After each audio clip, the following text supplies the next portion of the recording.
il y a eu deux problèmes qui ne peuvent pas permettre l'organisation des élections, il est prévu qu'on doit continuer, on doit prolonger, on doit continuer. Mais vous avez en tête, vous avez l'image qu'il y a eu l'évaluation du processus électoral. Comment on peut organiser les élections dans ces pays en mettant de côté le Kasaï central? Je donne l'exemple. Où il y a eu le phénomène Kamounensa. Toute la province du Kasaï central, une partie du Kasaï, une partie de l'Omami de Sangourou n'a pas été enrôlée, la population n'a pas été enrôlée. Est-ce qu'il faudrait-il organiser ces élections dans ces contextes? Je crois que c'est l'une des raisons qui n'ont pas permis de pouvoir organiser ces élections dans les délais. Vos adversaires politiques n'ont pas le même entendement que vous. Ils estiment que ces élections n'ayant pas nécessairement eu lieu au 31 décembre, c'est donc un texte qui doit être placé dans le placard et donc Kabila doit rester en dehors de la scène et pour qu'on puisse envisager une transition sans lui. Merci beaucoup. Nous, comme je le disais, M. Kabamba, la classe politique congolaise que nous sommes, nous devons être sincères. Parce que dans l'accord, il est dit que nous devons respecter la Constitution, l'article 70 de la Constitution. Et c'est bien mentionné dans le chapitre 3 de l'accord que les institutions à mandat électif restent en place jusqu'à l'organisation des élections. Également, il est dit dans l'article 70 que le président de la République élu reste en place jusqu'à l'élection, jusqu'à l'installation effective d'un président élu. Je ne sais pas si dans l'accord on a dit qu'on va violer le texte de la Constitution. C'est pourquoi je dis que nous devons être sincères en tant que leaders politiques. Nous devons être sincères. Je dis cet accord est là. Les signataires sont connus. Ils l'ont mentionné dans le chapitre 3 que le président de la République reste en place jusqu'à l'installation effective du président élu. Et ça a été depuis dans l'accord. L'Assemblée, le Parlement aussi? Le Parlement, le Sénat, les assemblées provinciales. Donc c'est clair. Les signataires de cet accord, que nous sommes, la majorité comme l'opposition, nous avons reconnu ça et nous avons signé. Je crois qu'il n'y a pas match crispin sur cette question-là, à moins qu'il y ait confusion. Le président du Rassemblement, Félix Tshisekedi, dans sa sortie médiatique, il a clairement démontré que les institutions en place tirent leur légitimité de l'accord du 31 décembre 2016. D'autant plus qu'aujourd'hui, l'accord n'a pas été appliqué dans son entièreté. Eh bien, toutes les institutions tombent caduques. Le Rassemblement, Félix Tshisekedi, UDPS ne reconnaissent plus le chef de l'État comme chef de l'État parce que l'accord tombe caduque au 31 décembre 2017. Qu'en dites-vous? J'ai suivi aussi quelques animateurs du Rassemblement qui disent qu'il y a toujours possibilité, cet accord est encore en vigueur. L'accord est en vigueur parce qu'il est prévu qu'en cas où on constate qu'il est impossible d'organiser les élections, on doit évaluer et on doit fixer une nouvelle date des élections. C'est dans l'accord que M. Félix Tshisekedi a signé. Également, dans l'accord, il est prévu au chapitre 3 que les institutions à mandat électif restent en place. Comment M. Tshisekedi Félix peut remettre en cause ces dispositions que lui-même a signées? Je crois que ce sont les procès d'intention que nous, en tant que majorité, nous disons nous respectons la Constitution et nous respectons l'accord parce que l'accord a été signé par la classe politique et que l'accord est valable parce qu'il y a eu évaluation à cause des problèmes qui sont intervenus. Donc, le processus électoral, une nouvelle date a été donnée par la CENI, le calendrier a été publié. Je crois que l'accord est valable. Il n'y a que M. Tshisekedi qui a un autre accord dans sa poche. Mais cela n'est pas de l'entendement de prêtres de la CENCO qui se sont déplacés pour Brazzaville, rencontrer Denis Sassou Nguesso, demandant l'application intégrale de l'accord. Je crois que le rôle de la CENCO était de nous aider dans l'éducation de la masse de la population. Se déplacer pour aller chercher l'application intégrale de l'accord à Brazzaville. L'application intégrale de l'accord ne se trouve pas ni à Brazzaville, ni à Paris, ni à Bruxelles non plus, mais ici, parce que l'accord a été appliqué. Lorsque les évêques ont été chargés par le chef de l'État, je voudrais que l'opinion sache que ce n'est pas la demande des évêques qui ont organisé ce dialogue, c'est à la demande du chef de l'État. C'est le chef de l'État qui leur a donné ce mandat de pouvoir réunir pour élargir le consensus. Et lorsqu'ils ont dirigé ces négociations, ces dialogues, ils ont évité un problème avec la classe politique congolaise pas de la majorité, mais du côté des voisins. C'est ainsi qu'ils ont fait rapport au chef de l'État pour que lui prenne ses responsabilités. Prendre les responsabilités en tant que garant de la nation, il a consulté la classe politique congolaise, l'opposition comme la majorité. Et l'opposition a été chargée de pouvoir présenter la liste de candidats Premier ministre. Cela a été fait. C'est ça l'application de l'accord. C'est ça l'application de l'accord qui a été signé le 31 décembre. Et lorsque les évêques ont trouvé qu'ils ne pouvaient pas avancer dans les négociations, ils sont allés faire à 2 reprises, j'étais à l'opinion internationale et nationale à témoin. Pour la première fois, ils sont allés rendre le rapport et le chef de l'État, le président de la République, voulait demander encore de continuer. Parce que c'est lui qui cherchait ce consensus. C'est lui qui avait le souci pour la paix. Mais comment ça devient une préoccupation des évêques? Donc, l'application de l'accord est effective maintenant avec la mise en place du CENSA, également aussi avec la mise en place du gouvernement de Bruno Tshibala et aussi le calendrier électoral qui a été publié. Donc je ne sais pas de quelle application on cherche à Brazzaville. Mais alors vous êtes, M. Placide, dans des visions tout à fait différentes, et à la majorité, à l'opposition, et encore du côté de l'Église catholique. Mais alors, comment avez-vous interprété la marche du 31 décembre? La plupart de vos collègues de la majorité estiment que l'Église catholique aujourd'hui est devenue le bras séculier des puissances occidentales qui ont téléguidé une insurrection. Merci, monsieur le journaliste, pour la question. Dans l'accord, on a donné responsabilité à la classe politique congolaise, aux partis politiques. Vous lisez l'accord, les partis politiques doivent aider l'État à l'éducation des militants. Également la société civile. La CENCO, la CENCO, je ne parle pas de la CENCO n'a pas organisé la marche. Les soi-disant les laïcs catholiques, qui n'ont pas en réalité une personnalité juridique, mais qui ont organisé cette marche le 31 décembre. Pour quelle fin? Pour quelle finalité? Et si le cardinal, je ne pense pas que c'est le cardinal qui a organisé cette marche, c'est soi-disant les laïcs catholiques. Je pense que cette marche a été organisée en violation des lois. Il n'y a pas de raison d'organiser cette marche. Et nous dénonçons la violation des lois du pays. Elle n'avait pas sa raison d'être. Et pour vous, il n'y avait pas une main noire derrière? Je vais y arriver. Cette marche, ce que nous savons, a été organisée pour qu'il y ait bain de sang dans ce pays. Est-ce qu'on a besoin de bain de sang dans ce pays? Qui doit mourir? Le sang des Congolais a tellement coulé que nous n'avons plus besoin du sang. Cette marche a été organisée pour obtenir le sang, pour obtenir peut-être l'arrestation ou qu'on défère les autorités du Congo devant la CPI, parce que nous avons appris que les uns disaient que nous voulons inviter que la CPI leur envoie les témoins pour venir observer la marche. Je ne sais pas dans quel pays où la CPI devient observateur d'une marche. Donc il y a eu la main noire pour obtenir le bain de sang. Merci à nos forces de l'ordre qui ont pu gérer cette marche, mais c'est également aussi aux Congolais et Congolais qui n'ont pas pu céder à ces pièges de l'ennemi, parce que nous devons saluer la maturité de notre population qui n'a pas pu céder à cette manipulation, également aussi aux forces de l'ordre qui ont montré leur capacité pour pouvoir gérer la marche. Mais il y avait une main noire pour obtenir le bain de sang. Et nous dénonçons cette attitude et cette façon de faire. Vous dénoncez une main noire, M. Placide Tshoussouba. Aviez-vous déjà les informations faisant état d'un coup de force par rapport au pouvoir en place, parce que vous affirmez qu'il y avait réellement une main noire derrière? Vous savez, le Congo, c'est un pays qui est victime de beaucoup de complots. L'ennemi n'est pas loin de nous.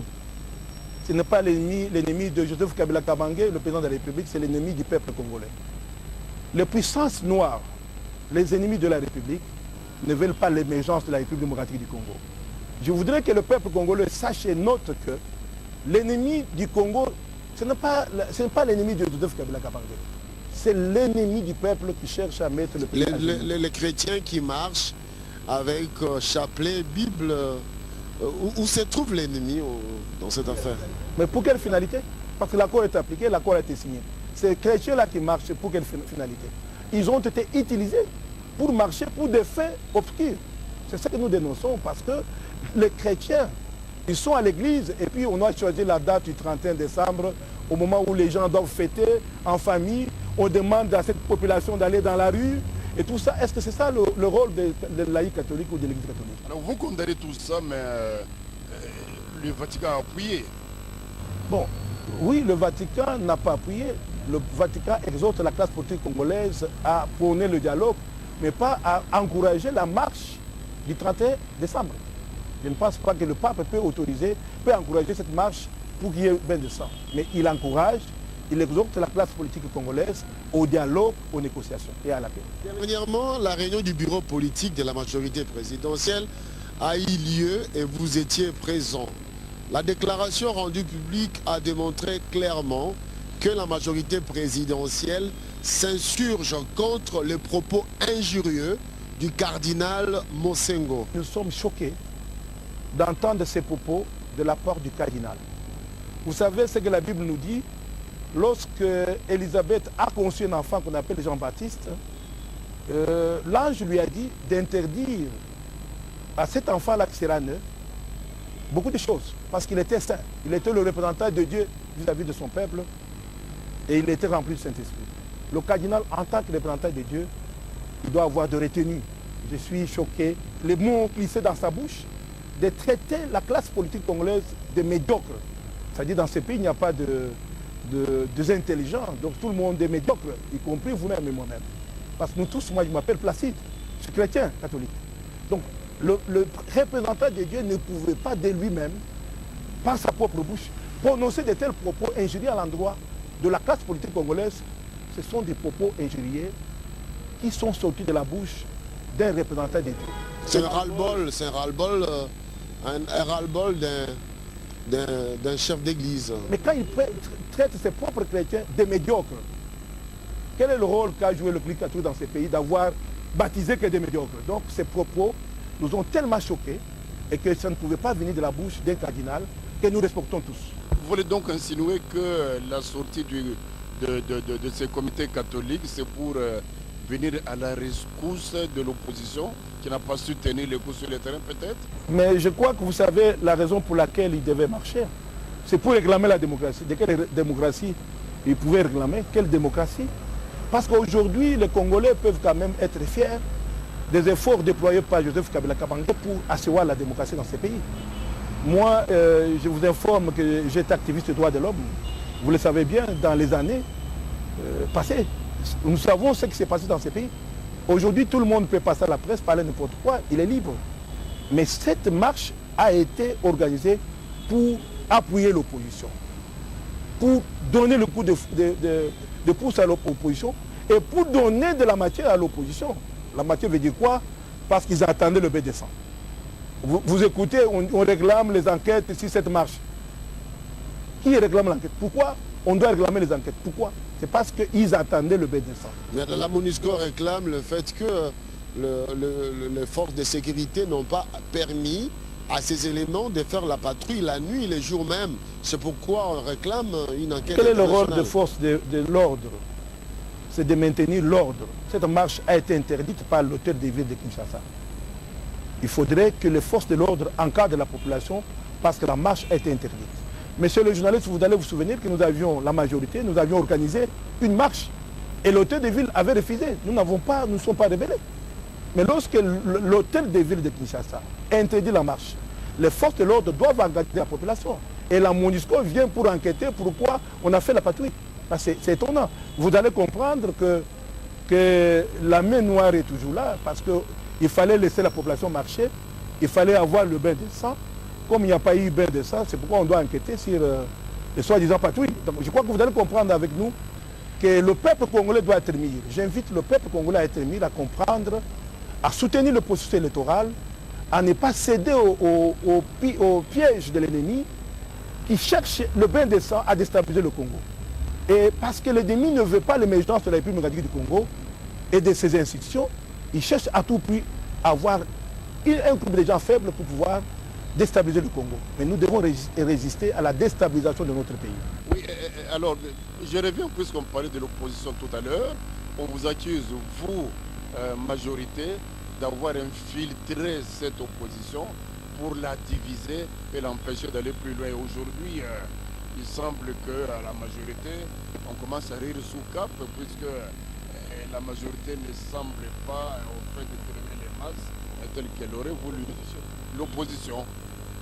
Bien, je ne sais pas, il faut poser la question à celle qui l'a posée ou celle qui dit ça, l'opposition.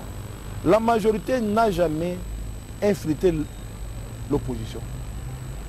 Si aujourd'hui il y a une partie de l'opposition qui fait partie du gouvernement, c'est dans le cadre de l'accord. Je ne sais pas si l'accord a infiltré l'opposition. L'accord a été réclamé, le dialogue a été réclamé par l'opposition. Nous devons faire marche arrière. Ce n'est pas la majorité qui avait demandé le dialogue. Mais c'est plutôt l'opposition qui avait demandé le dialogue, qui avait sollicité pour que le dialogue se tienne. Et le chef de l'État a accepté ce dialogue dans le cadre de ses prérogatives en tant que garant de la nation. Et à l'issue de ce dialogue, il y a eu un accord qui aujourd'hui a mis en place un gouvernement dirigé par Bruno Tshibala. Donc je ne vois pas comment l'opposition peut se dire être infiltrée, parce que l'opposition a accepté de participer au gouvernement dans le cadre de l'accord. Il était dit dans l'accord que le Premier ministre viendra du rassemblement. Et le Premier ministre qui est là vient du rassemblement. Donc je crois que, peut-être par manque d'arguments, je ne sais pas, mais je crois que c'est une fausse question. Alors pour vous, les dédoublements de certains partis politiques de l'opposition se réduit à quoi? Je ne vois pas les partis de l'opposition qui ont été dédoublés. Mais il faut savoir que la majorité a les partis de la majorité. Les partis de la majorité restent partis de la majorité. Je ne vois pas les partis de l'opposition qui ont été dédoublés. Peut-être qu'il y a eu des partis de la majorité qui sont allés à l'opposition. Alors là, nous pouvons dire l'opposition nous a pris nos partis. Mais nous n'avons jamais pris un parti de l'opposition pour laisser à la majorité. Donc, il y a eu les partis de la majorité, bien sûr. Vous parlez de quelques 7 partis. Mais ces partis ont commencé à la majorité. Aujourd'hui, ils sont à l'opposition. C'est nous qui devons dire que nos membres, nos collègues de la majorité qui sont allés à l'opposition, et non pas l'opposition qui devait se réclamer. En dehors de ces partis, je ne vois pas les développements d'autres partis de l'opposition. Mais le SENSA avait la responsabilité de pouvoir régler cette situation. Donc, mais j'ai dit, si l'opposition se sent qu'il y a eu des développements, il doit se référer au SENSA. À la justice. Donc à la justice et puis au ministère de l'Intérieur. Mais c'est peut-être nous allons dire nos partis de la majorité rentrent à la majorité. Parce qu'on en a autant à l'opposition. Considérant la situation politique de la République démocratique du Congo, le secrétaire général adjoint de l'ONU appelle au dialogue. Il faut dialoguer, il faut que la majorité accepte le dialogue et l'opposition accepte d'entrer dans le train des élections. Je ne sais pas, messieurs les journalistes, s'il faut aller de dialogue en dialogue. C'est-à-dire, ceux qui réclament le 3e dialogue ne sont pas prêts pour les élections. Vous savez ce que ça nous a coûté pour organiser le premier dialogue, le 2e dialogue, et pour désigner un Premier ministre, ça va nous demander 10 mois, 12 mois. Et les élections n'auront pas lieu en décembre 2018. Pourquoi aller de dialogue en dialogue? Pendant que l'accord est appliqué intégralement, pourquoi demander un 3e dialogue? Je crois que cette question n'est pas à l'ordre du jour. N'est pas à l'ordre du jour à la majorité pour un 3e dialogue. Plutôt, la majorité se prépare pour les élections le 23 décembre. Mais ces élections ont toujours été réclamées. Pourquoi aller au dialogue? Pour le secrétaire général, le 23 décembre risque d'être une date comme toute autre. Il n'y aura pas élection parce que le climat politique ne le permet pas. Mais quand est-ce que le climat sera opportun? À quel moment? À quel moment? Au moment où X ou Y sera chef de l'État ou Premier ministre. L'accord est appliqué, le Bruno Tshibala est le Premier ministre issu du rassemblement, le calendrier a été publié, nous donnons rendez-vous aux uns et aux autres aux élections le 23 décembre. Donc on n'a pas besoin de ce dialogue. Le dialogue, 3e dialogue, ce sont les fonds fuyants, ceux qui ne veulent pas des élections. Mais ceux qui sont prêts pour les élections, ils sont prêts pour aller aux élections le 23 décembre. Mais ceux qui ne sont pas encore prêts, peuvent réclamer ce dialogue, mais pour la majorité, nous ne sommes pas prêts pour ce dialogue, nous sommes prêts pour les élections. Parce qu'au sein, dans tous les quartiers généraux des partis de la majorité, tout se prépare maintenant pour les élections.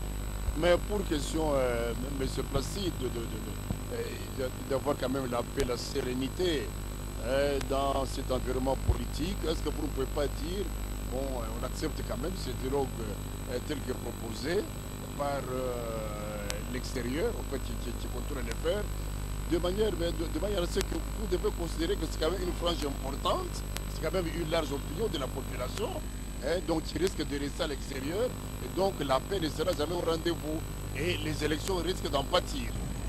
J'aimerais que nous fassions la part des choses. En parlant d'une frange de la population, non. Un groupe d'une classe, un groupe de leaders politiques de l'opposition, la population est prête pour les élections. Quand vous parlez de frange de la population, non. Il faut vraiment clarifier les choses. Les élections ne peuvent se tenir que quand il y a X au pouvoir, comme Premier ministre. Non, c'est-à-dire, le Premier ministre qui est là est issu du rassemblement. Avant, on disait que non, il faudrait un calendrier électoral. La CENI vient de plus le calendrier. Maintenant, on n'est plus pour le calendrier, on veut pour un autre dialogue. Quel est le climat? Et puis, je voudrais attirer l'attention de l'opinion nationale et internationale que la République démocratique du Congo, c'est un État souverain.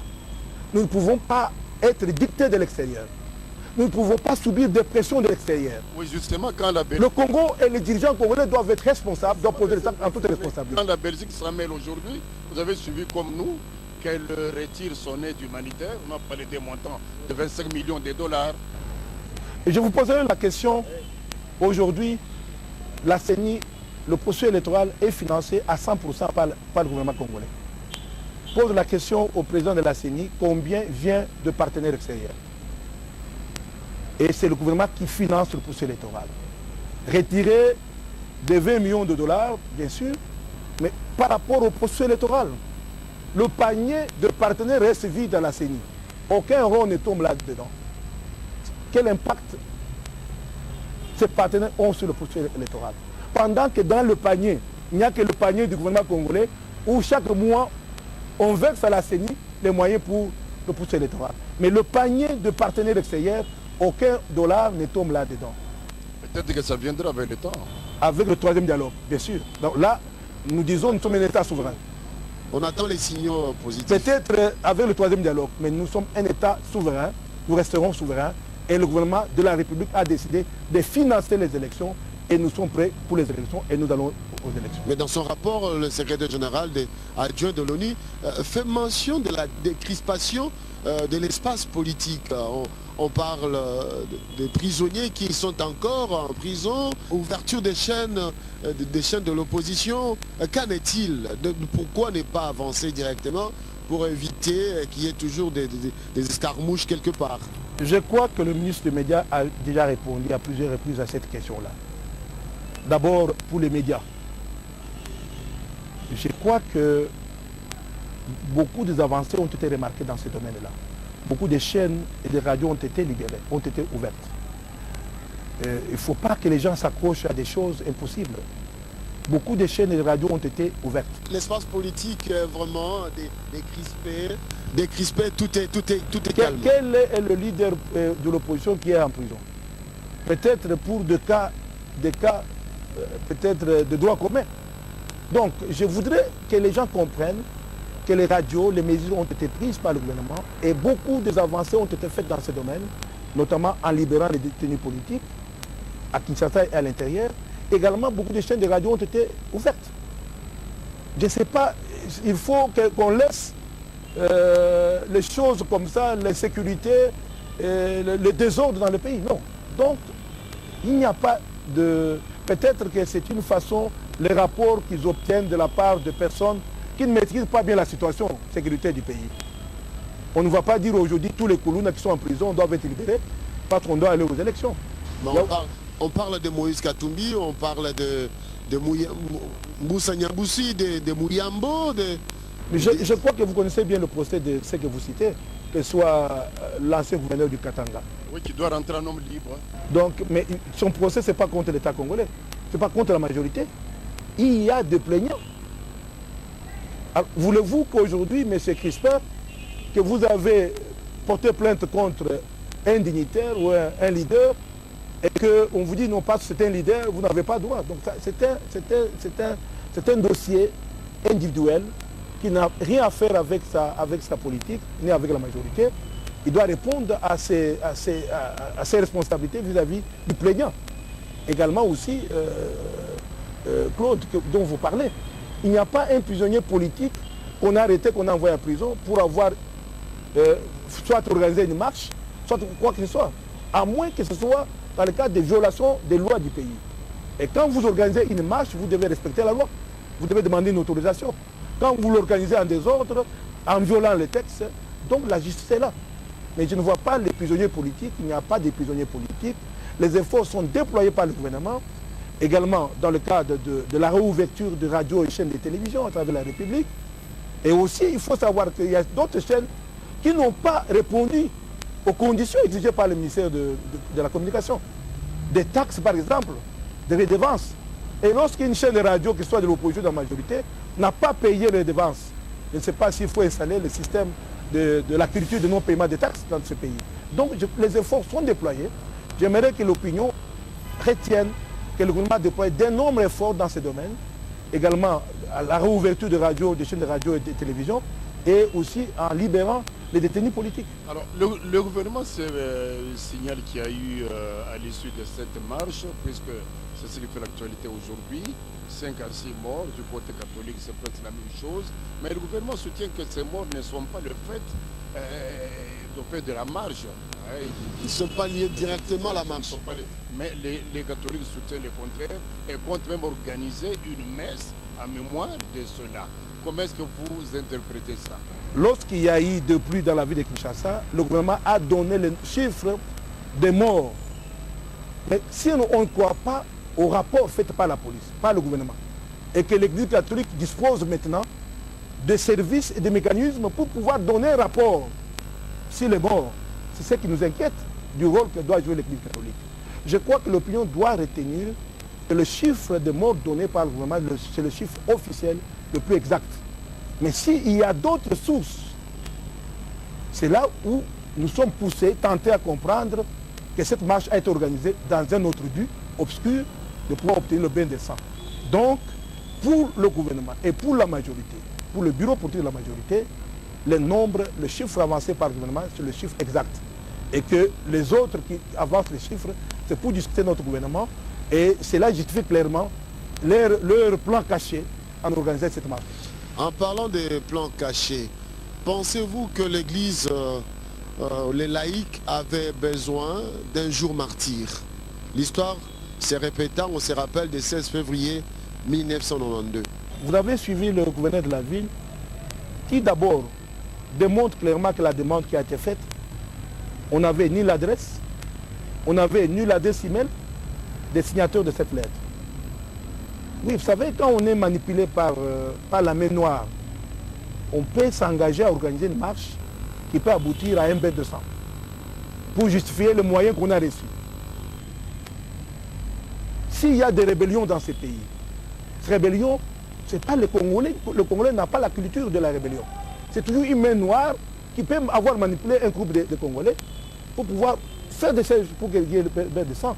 C'est pourquoi nous estimons que le laïc catholique doit comprendre que tout le monde est laïc catholique. Ces laïcs sont tous anciens membres de la majorité présidentielle. On parle d'Ndaïwel, d'un ancien ADG de RVA, tous anciens membres de la majorité présidentielle qui seraient aujourd'hui en chômage. Pourquoi pensez-vous qu'ils sont manipulés parce qu'ils sont en chômage? Nous pensons que tout Congolais, s'il est manipulé, il peut toujours poser les actes pour pouvoir discuter son gouvernement. Et s'ils l'ont organisé, qu'ils soient membres de la majorité, ils ne sont plus avec nous. Ce n'est pas ça la politique ou la vision de la majorité. La majorité parle d'un seul langage. C'est la famille politique la plus organisée parce que nous parlons d'un seul langage. La majorité, notre majorité présidentielle, dont l'autorité morale est Joseph Kabila n'est pas divisée, parle d'un seul langage. Et si vous voyez quelqu'un, peut-être pour des raisons personnelles, comme vous l'avez dit, Christ de l'autre côté, ça ne lui engage. Mais cette marche est organisée avec l'appui d'une main noire pour obtenir le bain des sangs. Vous accusez, vous, la majorité au pouvoir, de ne pas respecter les libertés fondamentales et surtout d'avoir profané les lieux de culte le 31 décembre. Que la majorité, nous n'avons pas de milice pour aller profaner les lieux de culte. Mais les forces de l'ordre non plus n'ont pas profané les lieux de culte. Les forces de l'ordre ont été chargées de maintenir l'ordre parce que la marche a été interdite. Et peut-être, moi je vous dis que... Et qui ont profané, donc, il y a eu des milices à Peut-être eux-mêmes savent ce qu'ils peuvent faire, monsieur le journaliste. Tout est possible. On peut organiser une marche. Les bombes lacrymogènes dans les églises. Mais comment voulez-vous? Même eux peuvent être porteurs de bombes. Comment la majorité va aller jeter les bombes dans les églises? Ou le force de l'ordre? C'est peut-être pour obtenir ce qu'ils cherchaient qu'ils ont pu utiliser les bombes lacrymogènes dans les propres églises. Mais ni la majorité non plus, ni les forces de l'ordre n'ont pas profané les lieux de culte. Nous sommes tous respectés des lieux de culte et le Congo est à majorité 60%, 80%, 70% des chrétiens. Donc je ne vois pas un chrétien crispin que vous êtes aller profaner les lieux de culte, pas question. Donc ni les forces de l'ordre, ni la majorité n'a pas de milices, mais c'est eux qui peuvent profaner pour attirer l'attention sur eux. Mais nous n'avons pas intérêt, ni les forces de l'ordre. Mais d'où tirez-vous cet optimisme? Même aujourd'hui, on peut organiser les élections et nous allons participer aux élections. Pourquoi cet optimisme? Parce que nous sommes préparés sur l'instruction de notre autorité morale, président de la République, chef de l'État, Joseph Kabila, nous a instruit depuis plus de 2 ans, 3 ans, à nous préparer pour les élections. Et la majorité va gagner ces élections à tous les niveaux. J'annonce à l'opinion parce que nous sommes bien préparés. Nous sommes la première famille politique à avoir mis en place une coordination des élections. Dis-moi, quelle famille politique, l'opposition? Mais nous avons une coordination qui s'installe aujourd'hui dans les provinces pour démontrer à l'opinion tant nationale qu'internationale que la majorité est prête pour les élections et la majorité se prépare pour les élections. Et nous allons gagner ces élections présidentielles, législatives et même jusqu'au provincial. Placide Tshisumpa, merci. C'est moi qui vous remercie. Merci à Oscar Kabamba Kassongo d'avoir partagé ce plateau avec moi. Mesdames et messieurs, nous sommes donc arrivés à la fin de cette émission. Vous avez compris la quintessence des idées de notre invité Placide Tshisumpa, président national de l'AFDC et membre effectif du bureau politique de la majorité présidentielle MP. Pas de dialogue, la situation politique est au beau fixe. Eh bien, cap vers les élections. Ce sont là les 3 mots qu'on a compris. La majorité est prête à aller aux élections. Merci d'avoir suivi cette émission. Nous allons vous retrouver prochainement avec d'autres invités dans ces beaux cadres, pourquoi pas. Merci d'avoir suivi cette émission. Les programmes continuent sur votre chaîne.